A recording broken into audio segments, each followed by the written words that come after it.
कहते हैं दुनिया बनाने के 8 दिन बाद भगवान को लगा कि इस खूबसूरत से संसार को एक नायाब से तोहफे की जरूरत है। और उस दिन जन्म हुआ एक ऐसी प्रजाति का जिसे मैं और आप कैरेट के नाम से जानते हैं।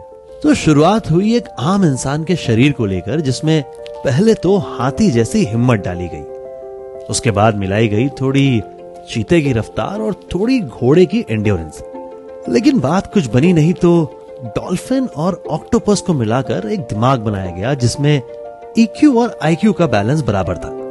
उसके बाद इस मॉडल को एक फ्लेक्सिबिलिटी के सांचे में ढालकर मेहनत की भट्टी में पकाया गया। अब ये सब तो समझ में आता है, लेकिन जब खुराक की बारी आई तो भेड़ बकरी का डाइजेस्टिव सिस्टम लगाया गया ताकि अगर खाना मिले तो प्लेट पर प्लेट हजम होती रहे और अगर ना मिले तो घास फूस खाकर भी महीनों गाड़ी चलती रहे।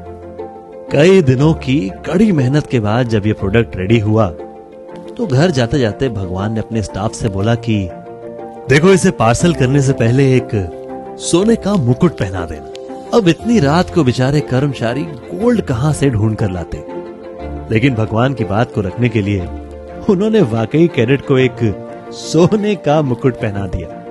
अब अगर भगवान भी चाहे तो कैरेट से उसकी सोने की शक्ति नहीं छीन सकते। खैर, अगले दिन जब भगवान अपने इस करिश्मे को देखकर बंद बंद मुस्कुरा रहे थे तो एक स्टाफ ने बड़े डरते डरते पूछा, सर एक डाउट है, आपने कैरेट में कई जानवरों की शक्तियां तो डाल दी, लेकिन ये बेचारा इन सभी जानवरों का आपस में तालमेल कैसे बिठाएगा?